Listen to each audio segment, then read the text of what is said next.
Hello guys, Sousa വ്ളോഗ്സിൻ്റെ പുതിയൊരു വീഡിയോയിലേക്ക് എല്ലാവർക്കും സ്വാഗതം. ഇന്ന് നമ്മൾ ഉണ്ടാക്കാൻ പോകുന്നത് കുമ്പിളപ്പമാണ്. പല നാടുകളിലും പല പേരുകളിലാണ് ഇത് അറിയപ്പെടുന്നത് കേട്ടോ. വഴനപ്പം എന്ന് പറയുന്നുണ്ട്, പൂച്ചയപ്പം എന്ന് പറയുന്നവരുണ്ട്. എനിവേ, നമുക്ക് ഏതായാലും വീഡിയോയിലോട്ട് പോകാം. വീഡിയോ ആദ്യമായിട്ട് കാണുകയാണെങ്കിൽ സബ്സ്ക്രൈബ് ചെയ്യാൻ മറക്കരുത്, ലൈക്ക് ചെയ്യണം, ഷെയർ ചെയ്യണം, കമൻറ്റ് ചെയ്യണം.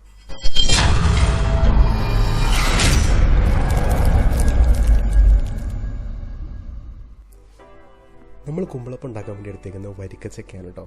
നമ്മുടെ പറമ്പിലുണ്ടായത് തന്നെയാണ്. വെറും വരിക്കല്ല, തേൻ വരിക്കയാണ്. അപ്പനത് രാവിലെ തന്നെ വെട്ടി ഒരുക്കുകയാണ്. ചക്ക ഒരുക്കുക എന്ന് പറഞ്ഞാൽ അത്ര സുഖമുള്ള പരിപാടിയൊന്നുമല്ല. അതിനെ വെട്ടിയെടുത്ത് കഷ്ണമാക്കി അതിൻ്റെ അരക്ക് കളയാന്ന് പറഞ്ഞാൽ തന്നെ വലിയൊരു പണി തന്നെയാണ്. എനിവേ, അപ്പൻ ഏതായാലും നല്ലത് വൃത്തിക്ക് ചെയ്തു.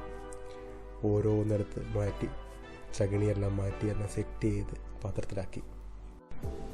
അപ്പനും അമ്മയും എൻ്റെ ഭാര്യയാണ് കേട്ടോ ഇന്നത്തെ വീഡിയോയിലെ കഥാപാത്രങ്ങൾ.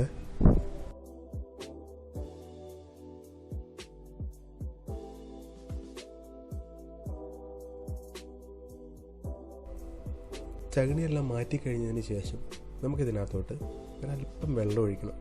വെള്ളം ഒഴിച്ച് നമ്മളിതിനൊന്ന് ജസ്റ്റ് ഒന്ന് ചൂട് കയറ്റാൻ പോവുകയാണ്. അതിനുവേണ്ടി നമ്മൾ ആ പാത്രം നേരെ അടുപ്പത്ത് വെച്ച് ജസ്റ്റ് ഒന്ന് ഒരു കുറച്ച് നേരം, അധികം നേരമൊന്നും വേണ്ട, കുറച്ച് നേരം അടച്ചു വെച്ചിട്ടൊന്ന് ചൂടാക്കാം. ഓക്കെ, ഇതാണ് നമ്മുടെ വഴനയില. ഇതിന് പല സ്ഥലങ്ങളിൽ പല പേരുകളിലാണ് അറിയപ്പെടുന്നത്. എടനയില എന്ന് പറയുന്നുണ്ട്, വഴനയില എന്ന് പറയുന്നത്, പല പേരുകളിൽ പറയുന്നുണ്ട് കേട്ടോ. നമ്മുടെ കറുവാപ്പട്ടയുടെ ഇലയുടെ അതേപോലെ തന്നെ ഇരിക്കുക. നാട്ടിലിപ്പോൾ നല്ല മഴയാണ്, അതുകൊണ്ട് തന്നെ ഇലയിലൊക്കെ നല്ല മണ്ണും ചെളിയുണ്ടാവും. അപ്പം നല്ല വൃത്തിക്ക് ഓരോന്നെടുത്ത് കഴുകി എടുത്ത് മാറ്റി വെക്കണം കേട്ടോ. മറക്കരുത്, വൃത്തിക്ക് തന്നെ കഴുകിക്കോണം. കാരണം ഇതിനകത്താണ് നമ്മൾ അപ്പം ഉണ്ടാക്കാൻ പോകുന്നത്. ഈ സമയം നമുക്കൊരു കാര്യം ചെയ്യാനുണ്ട്. നമ്മുടെ ചക്ക നമ്മൾ അടുപ്പത്ത് വെച്ചേക്കുക, അതെന്തായെന്ന് നോക്കണം. ചക്ക നല്ല വെന്തിരിക്കുകയാണ്, ഒരു ചൂട് കയറിയതല്ലേ, ചൂട് കയറി നല്ല വെന്തിരിക്കുകയാണ് കേട്ടോ. നമുക്കിത് പാനി ഉണ്ടാക്കണം, ചക്കരപ്പാനി ഉണ്ടാക്കാനായിട്ട് 4 അച്ച് ചക്കര ഞാൻ എടുക്കുന്നുണ്ട്. 4 അച്ച് ചക്കര നമ്മളൊരു പാത്രത്തിനകത്തോട്ടെടുത്ത് അതിനാവശ്യമായിട്ടുള്ളൊരു വെള്ളം, ചക്കരപ്പാനിയാക്കാൻ നമുക്കറിയാമല്ലോ എത്ര വെള്ളം വേണമെന്ന്, അത്രയും വെള്ളം എടുത്ത് ജസ്റ്റ് നമുക്കൊന്ന് അടുപ്പത്ത് വെച്ച് ചൂടാക്കിയെടുക്കാം.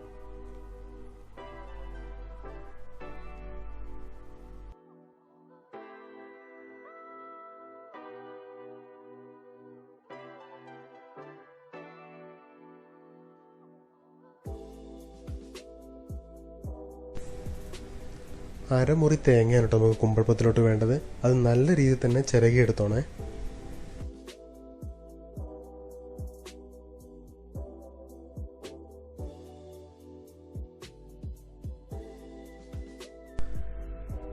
ചൂടാക്കി വെച്ചേക്കുന്ന ചക്ക ജാറിനകത്തോട്ടിട്ട് അല്പം ചക്കരപ്പാനിയും കൂടെ ഒഴിച്ച് നമുക്ക് മിക്സ് ചെയ്തെടുക്കണം.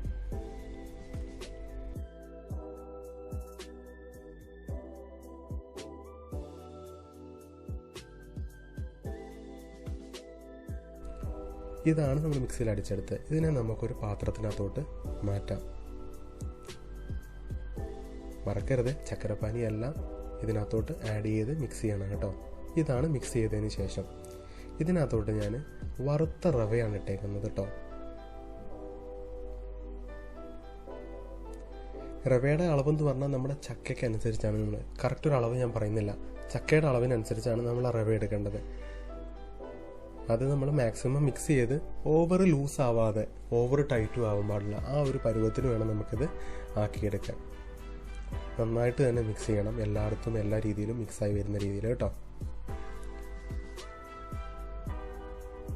ഇതിനകത്തോട്ട് നമ്മൾ ചിരകി വെച്ചേക്കുന്ന തേങ്ങ നമ്മൾ ആഡ് ചെയ്യാണ്. അത് കുറച്ചുകൂടെ മാറ്റി വെക്കേണ്ട എല്ലാം നമ്മൾ ആഡ് ചെയ്യണേ. ആവശ്യത്തിന് ഉപ്പ്, അതായത് ഒരു നുള്ളുപ്പ്. പിന്നെ ഇതിനകത്തോട്ട് നമുക്ക് കുറച്ച് പൊടി ഐറ്റംസ് ആണ് ഇടുന്നത്. പൊടി ഐറ്റംസ് എന്ന് പറഞ്ഞാൽ ചുക്ക്, ജീരകം, പിന്നെ നമ്മുടെ ഏലക്ക. ഇത് 3 കൂടെ പൊടിച്ചതാണിത്. അതൊരു 3 ടീസ്പൂൺ, ചെറിയ ടീസ്പൂണിനാണ് ഞാൻ ഇടുന്നത് കേട്ടോ.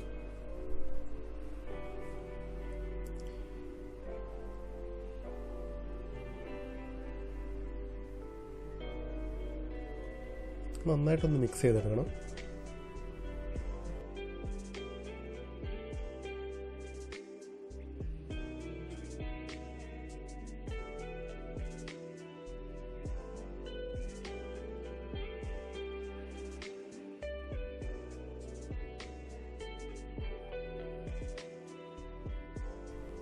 ഞാൻ നേരത്തെ പറഞ്ഞിരുന്നു, നമ്മളിത് മിക്സ് ചെയ്യുമ്പോൾ ഓവർ ലൂസായി പോകരുത്, അതേപോലെ ഓവർ ടൈറ്റും ആയത്. ഇതാണ് കറക്റ്റ് ഒരു പരുവം കേട്ടോ.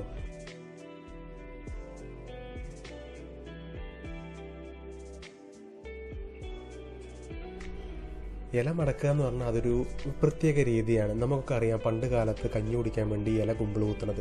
അതേപോലെ തന്നെയാണ് നമ്മളെ കുമ്പിൾ കുത്തുന്നത്. ഈ കുമ്പിൾ കുത്തിയതിനകത്തോട് ഞാനൊരു സ്പൂൺ ഉപയോഗിച്ച് കോരി നിറയ്ക്കുകയാണ്.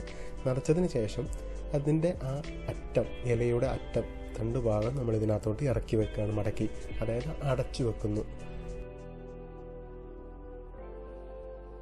ഫില്ല് ചെയ്തതെല്ലാം ഞാനൊരു പാത്രത്തിനകത്ത് മാറ്റി. ഇനി നമുക്കിതിനെ വേവിക്കാൻ വെക്കണം. ഞാൻ വേവിക്കാൻ വേണ്ടി വെക്കുന്നത് ഇഡ്ഡലി ചെമ്പിലാണ്. അതിനകത്തോട്ട് ആവശ്യത്തിന് വെള്ളം ഒഴിച്ച് ഇത് തട്ട് വെച്ചിട്ടുണ്ട്. ഇഡ്ഡലി ചെമ്പിൽ ആവി വന്ന് തുടങ്ങുമ്പോൾ നമ്മൾ ഈ എണ്ണയപ്പങ്ങൾ ഓരോന്നായിട്ട് നമ്മൾ ഇതിനകത്തോട്ട് നിരത്തി വെച്ച് കൊടുക്കണം കേട്ടോ.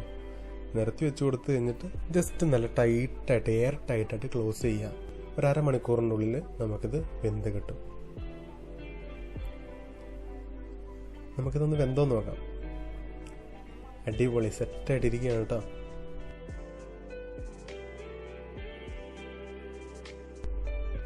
ഇന്നത്തെ വീഡിയോ എല്ലാവർക്കും ഇഷ്ടമായെന്ന് ഞാൻ വിചാരിക്കുന്നു. ഇഷ്ടമായിട്ടുണ്ടെങ്കിൽ നമ്മുടെ ചാനൽ സബ്സ്ക്രൈബ് ചെയ്യാൻ മറക്കരുത്. കൂടെ ബെല്ലൈക്കണും കൂടെ ഒന്ന് എനേബിൾ ചെയ്തേക്കാം.